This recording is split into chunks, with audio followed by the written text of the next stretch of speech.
Okay, grade 10s, let's have a look at some more financial maths. It says, how much must Tumi invest now? That is the present value, the amount now, the P, in order to accumulate in the future 38,000 Rand in 6 years, which of course is your N. If the interest rate for the investment is 7%, that's R, and we're talking about simple interest. Now remember, the I is 7 over 100, the 7%, which is 0,07. So we've got A, we've got N and R, and we want P. And we also know that the formula for simple interest looks like this. So let's write it down.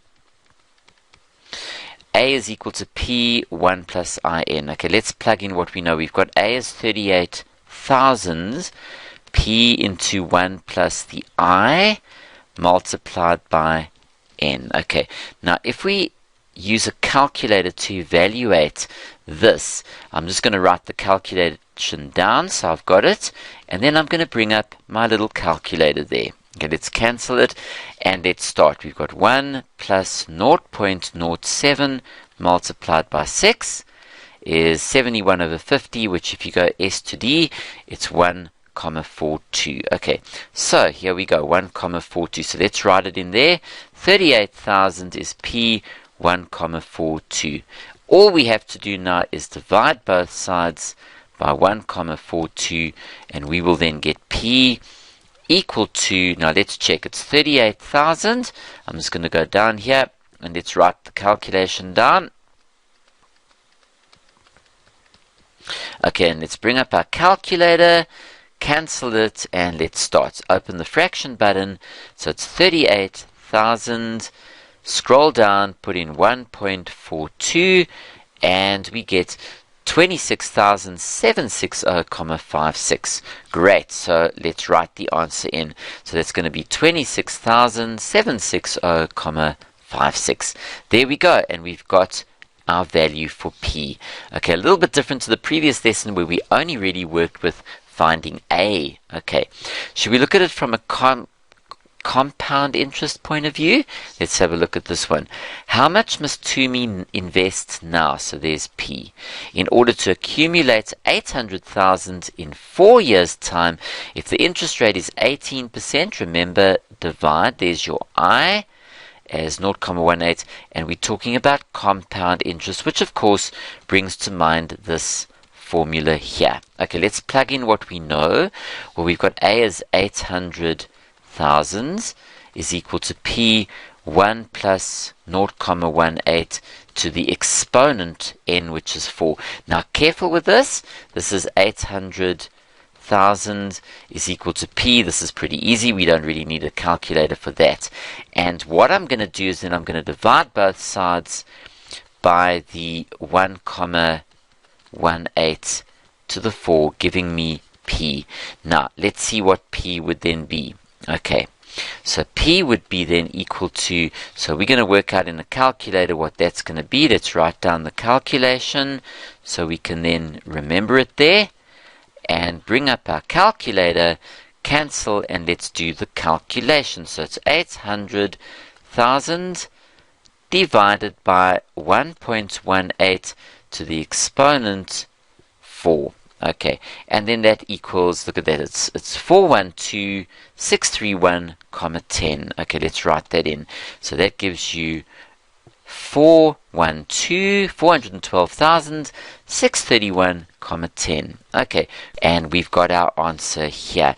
Now, people, can I show you a shortcut, which is going to really be quite useful when you get to grade 11 and 12? I want you to focus on this expression P. Now remember, if you are given P, you can find A using this formula. But now watch this one. I want you to focus on this. And I'm going to do a little bit of manipulation here. Now watch this. Do you remember from exponents, if you've got 800,000 divided by 1,18 to the 4, that equals P. Do you remember from exponents, if you had this, that is the same as So 1,18 to the negative 4 is the same as 1 divided by 1,18 to the 4. So if you reverse this, we can apply this here. Now look what happens. It's actually brilliant. That goes up, and you're left with 800,000 into 1,18 to the negative 4.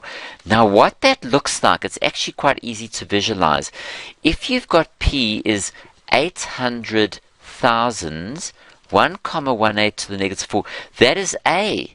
That is A there. So listen, you're given A and you want P. So it's like this. P is equal to A into 1 plus the I to the negative n. That's a wonderful formula when you are given the final amount A and you want P. Okay, whereas in the previous case, in this formula here, what are you given? You're given P and you want A. You see that? So you've got a wonderful formula. So when you're given the final amount on a timeline, you're given the A. You're given that. You can go back in time, remove the interest, and you've got P. If you go that way, you're given P and you want A, so the exponent is positive. Okay, now let's look at another example to clarify the situation when you're given A and you want to find P. We know when you're given P, it's easy to find A, but what if you're given A, the final amount, and you want P? So look at this next example and let's clarify it. Okay, example 3 says, Patience takes out a loan in order to start a small business. Okay, 3 years after the granting of the loan, she agrees to repay the loan by means of a final payment of 400,000. The bank charges her an interest rate of 0.24, that's I, that's the R, so it's per annum, compound interest, compounded annually. How much money did she borrow from the bank? So that is the present value is what we want. It's compound, so we know that A is equal to P, 1 plus IN is the one formula. The other one looks like this. Now, which one are you going to use?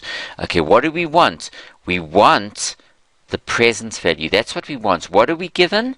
We given A. Okay, we given A, and we want P. Okay, so we're not going to use this formula. We're going to use this formula here. So let's write it down. P is equal to A, 1 plus I to the negative n. Well, what is your A? Well, that's the final amount, which is your 400,000 here.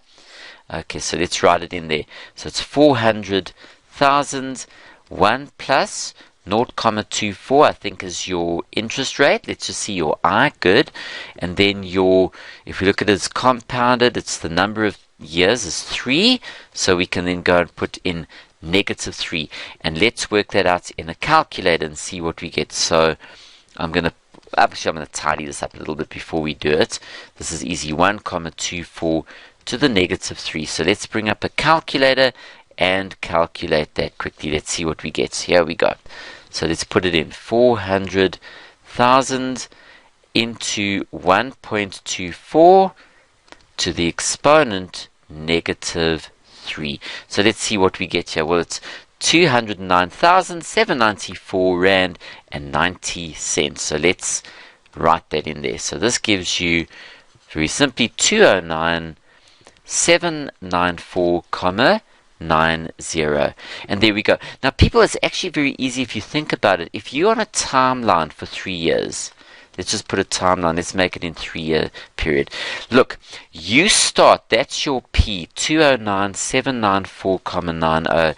And over here is 400,000. So that's your A and that's your P. Now watch this. If you are given A and you want P, you're going to go this way. So that's going to be this formula here. But watch this. If you want A given P, look at this. So you've got 209,794,90 is your P. You're going to go 1,24 to the positive 3 to get you A. Now let's see if we take that 209,794,90 and we grow it like that for in this direction. Let's see if we get 400,000. So if I bring up my calculator, we've got that there already. It's nice and accurate. So let's take that. So we'll cancel and we'll go the answer multiplied by 1.24 to the positive exponent 3. Now look at this, 400,000. Isn't that cool? It's brilliant, this, you see. So it depends. So you've got two formulas. One is you're given A and you want P, and then your exponent is negative. Or you're given P and you want A, and there we go.